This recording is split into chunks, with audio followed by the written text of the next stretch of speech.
Wajib tahu, inilah 5 keajaiban sholat tahajud saat di bulan Ramadan.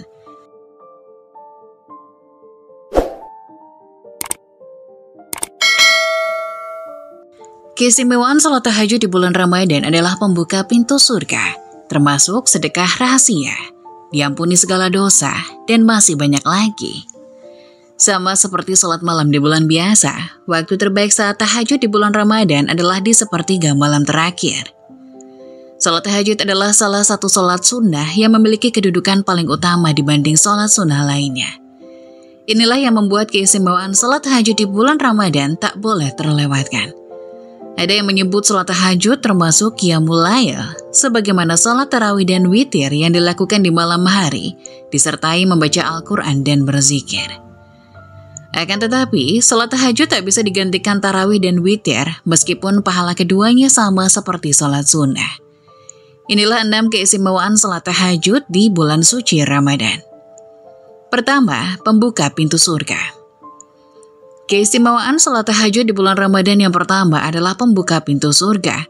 Adapun hadis yang mengamini keistimewaan sholat tahajud di bulan Ramadan, seperti yang dikatakan oleh Rasulullah SAW saat itu kepada Abdullah ibnu Muslim berkaitan dengan keistimewaan sholat tahajud. Hai sekalian manusia, sebarkanlah salam dan bagikanlah makanan, serta sambunglah silaturahmi dan tegakkanlah sholat malam saat manusia yang lain sedang tidur. Niscaya kalian akan masuk surga dengan selamat. Hadis riwayat Ibnu Majah. Kedua, sedekah rahasia. Keistimewaan sholat tahajud di bulan Ramadan yang kedua adalah seperti sedekah yang dirahasiakan. Sholat tahajud diumpamakan seperti keutamaan sedekah yang dilaksanakan secara terang-terangan di depan publik. Maka dari itu, tidak heran ganjaran dan keistimewaan sholat tahajud di bulan Ramadan adalah dibukakan pintu surga untuknya. Sebuah kemuliaan yang dapat menuntun kita selamat dunia akhirat.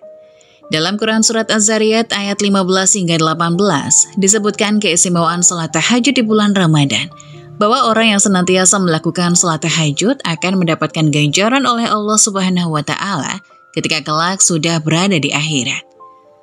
Sesungguhnya orang-orang yang bertakwa berada dalam taman-taman surga dan di mata air, seraya mengambil apa yang Allah Subhanahu wa Ta'ala berikan kepada mereka.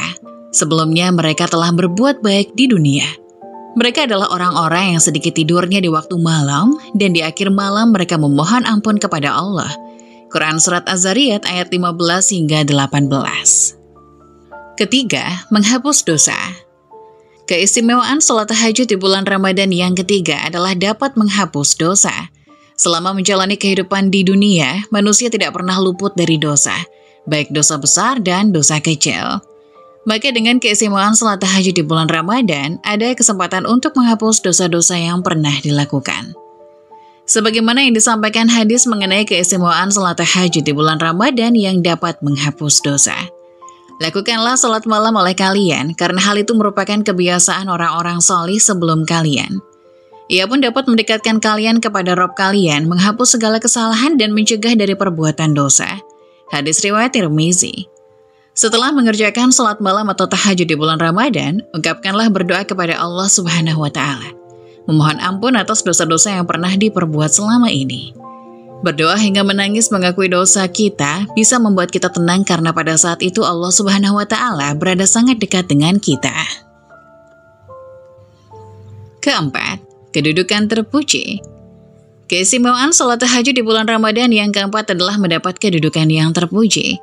Orang-orang yang melaksanakan ibadah sholat tahajud di bulan Ramadan akan keistimewaan yang tercantum dalam Al-Quran Surat Al-Isra ayat 79. Dan pada sebagian malam hari, bertahajudlah kamu sebagai suatu ibadah tambahan bagimu.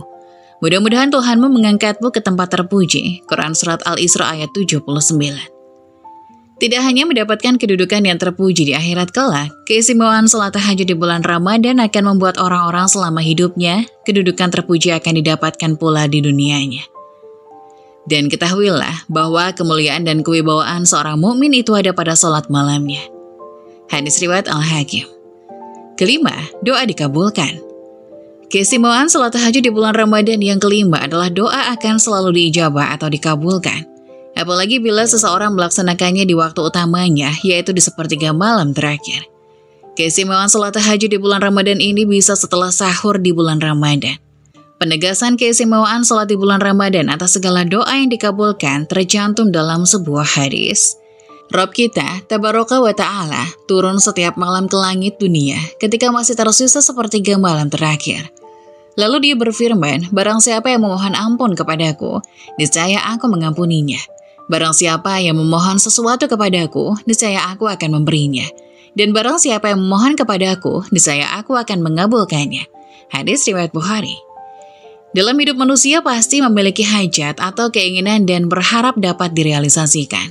Salat yang paling utama setelah salat fardu adalah salat malam, hadis riwayat An-Nasai. Selain itu, ada pun 4 surat pendek yang dianjurkan Rasulullah untuk dibaca saat salat tahajud. Salat tahajud merupakan salat sunnah yang dikerjakan pada malam hari sesudah mengerjakan salat isya hingga terbit fajar dengan kondisi sesudah tidur meskipun hanya sebentar. Salat tahajud dapat dikerjakan dengan rakaat tak terhingga. Waktu yang paling dianjurkan untuk mengerjakan salat tahajud adalah pada sepertiga malam, yaitu selepas tengah malam hingga memasuki waktu subuh. Hukum mengerjakan salat tahajud adalah sunnah muakkad, yaitu ibadah sunnah yang sangat dianjurkan untuk diamalkan. Perintah mengenai salat tahajud dijelaskan pada firman Allah Subhanahu wa Ta'ala pada Quran Surat Al-Isra ayat 79. Artinya, dan pada sebagian malam, lakukanlah salat tahajud sebagai suatu ibadah tambahan bagimu. Mudah-mudahan Tuhanmu mengangkatmu ke tempat yang terpuji. Tidak sedikit orang yang bertanya, surat apakah yang dibaca ketika melaksanakan salat tahajud? Setelah membaca Al-Fatihah, bacalah surat pendek salat tahajud juga tak ada bedanya dengan salat lain.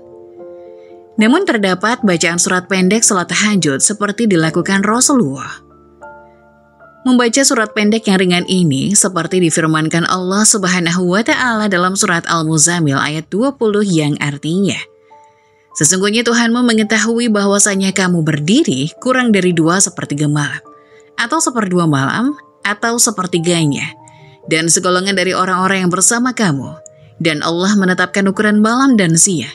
Allah mengetahui bahwa kamu sekali-kali tidak dapat menentukan batas-batas waktu-waktu itu, maka dia memberi keringanan kepadamu. Karena itu bacalah apa yang mudah bagimu dari Al-Quran. Dia mengetahui bahwa akan ada di antara kamu orang-orang yang sakit dan orang-orang yang berjalan di muka bumi mencari sebagian karunia Allah. Dan orang-orang yang lain lagi berperang di jalan Allah. Maka bacalah apa yang mudah bagimu dari Al-Quran dan dirikanlah sembahyang. Tunaikanlah zakat dan berikanlah pinjaman kepada Allah, pinjaman yang baik. Dan kebaikan apa saja yang kamu perbuat untuk dirimu, niscaya kamu memperoleh balasannya di sisi Allah sebagai balasan yang paling baik dan yang paling besar pahalanya. Dan mohonlah ampunan kepada Allah. Sesungguhnya Allah Maha Pengampun lagi Maha Penyayang. Inilah 4 surat yang dianjurkan untuk dibaca saat melaksanakan salat tahajud. 1. Surat An-Nas. Artinya, katakanlah, aku berlindung kepada Tuhannya manusia, Raja manusia, sembahan manusia, dari kejahatan bisikan setan yang bersembunyi, yang membisikkan kejahatan ke dalam dada manusia, dari golongan jin dan manusia. Kedua, surat Al-Falaq. Katakanlah, aku berlindung kepada Tuhan yang menguasai subuh, dari kejahatan makhluknya dan dari kejahatan malam apabila telah gelap gulita, dan dari kejahatan wanita-wanita tukang sihir yang menghembuskan pada buhul-buhul, dan dari kejahatan pendengki bila ia dengki. Ketiga, surat Al-Ikhlas. Surat Al-Ikhlas itu serupa dengan sepertiganya Al-Quran, sehingga membaca surat Al-Ikhlas saat sholat tahajud seperti menghatamkan Al-Quran. Katakanlah Muhammad, dialah Allah yang Maha Esa, Allah tempat meminta segala sesuatu. Allah tidak beranak dan tidak diperanakan, dan tidak ada sesuatu yang setara dengan dia. Keempat, surat Al-Humazah. Celakalah bagi setiap pengumpat dan pencela yang mengumpulkan harta dan menghitung-hitungnya. Dia mengira bahwa hartanya itu dapat mengekalkannya. Sekali-kali tidak. Pasti dia akan dilemparkan ke dalam neraka hutama. Dan tahukah kamu apakah neraka hutama itu? Yaitu api yang disediakan Allah yang dinyalakan, yang membakar sampai ke hati. Sungguh, api itu ditutup rapat atas diri mereka. Sedang mereka itu diikat pada tiang-tiang yang panjang. Itulah 4 surat pendek yang dianjurkan oleh Rasulullah. Dengan mengetahui hal ini, artinya kita ingin memperbaiki salat tahajud yang kita lakukan. Semoga Allah selalu memudahkan urusan setiap hamba yang ingin mendekat kepadanya. Semoga penjelasan tadi dapat memberikan hikmah dan manfaat untuk penonton semuanya. Jangan lupa like, subscribe channel ini agar tidak ketinggalan info-info bermanfaat selanjutnya. Sekian dari kami, terima kasih. Wassalamualaikum warahmatullahi wabarakatuh.